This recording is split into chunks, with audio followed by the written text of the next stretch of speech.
খুলনা প্রকৌশল ও প্রযুক্তি বিশ্ববিদ্যালয়ের ৩৭ শিক্ষার্থীর সাময়িক বহিষ্কার আদেশ প্রত্যাহার এবং হল খুলে দেওয়ার সিদ্ধান্ত নিয়েছে বিশ্ববিদ্যালয় কর্তৃপক্ষ।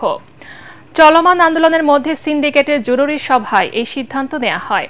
তবে সমস্যার সমাধানে শিক্ষা উপদেষ্টার আশ্বাসের পরও আমরণ অনশন কর্মসূচি পালন করছে শিক্ষার্থীরা। উপাচার্যের অপসারণ না হওয়া পর্যন্ত আন্দোলন চালিয়ে যাওয়ার ঘোষণা তাদের। খুলনা থেকে এস.এম. হাবিবের রিপোর্ট জানাচ্ছেন মনির হোসেন তপু।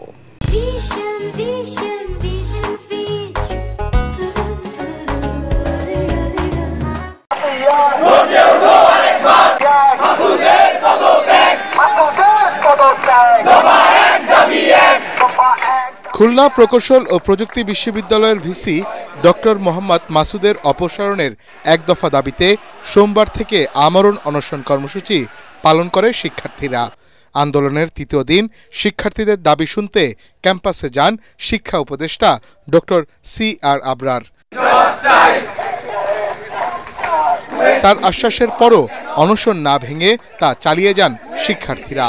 এর আগে শিক্ষা উপদেষ্টা হাসপাতালে অসুস্থ শিক্ষার্থীদের দেখতে যান, তাদের স্বাস্থ্য ও চিকিৎসার খোঁজ খবর নেন।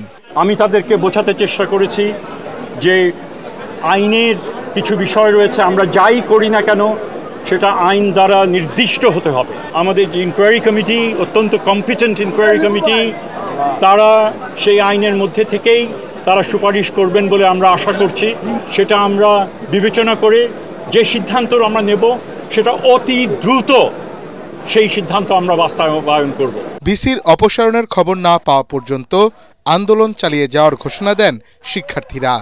ইতিমধ্যে ৭ জন শিক্ষার্থী অসুস্থ হয়ে পড়েন, তাদের ভর্তি করা হয় হাসপাতালে। আমরা ওনাকে বলছি, স্যারকেও বলছি যে স্যার যতক্ষণ পর্যন্ত উনি অপসারণ হয়েছে এই নিউজ আমরা না পাবো ততক্ষণ পর্যন্ত আমরা উঠবো না। সেহেতু আপনি যদি আমাদের কষ্ট লাঘব করতে চান দ্রুত সমাধান করেন, দ্রুত তাকে অপসারণ করে। শিক্ষার্থীদের এই আন্দোলনের পরিপ্রেক্ষিতে জরুরি সিন্ডিকেট সভা ডাকে কুয়েট কর্তৃপক্ষ।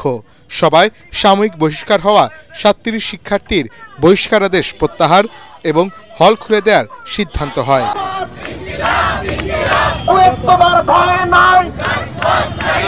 এদিকে শিক্ষকদের লাঞ্ছিত করার ঘটনা তদন্ত করে দোষীদের শাস্তি না দেওয়া পর্যন্ত একাডেমিক কার্যক্রম থেকে বিরত থাকার ঘোষণা দিয়েছে শিক্ষক সমিতি।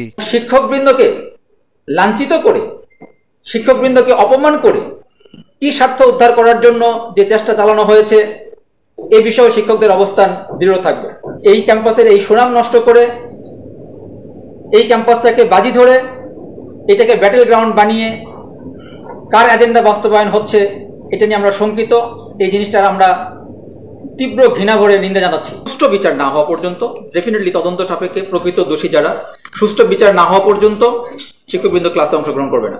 খুলনা বিশ্ববিদ্যালয় সহ বিভিন্ন শিক্ষা প্রতিষ্ঠানের শিক্ষার্থীরাও কুয়েটের এক দফা দাবির পক্ষে মিছিল ও মানববন্ধন কর্মসূচি পালন করে। Bureau report, ATN Bangla.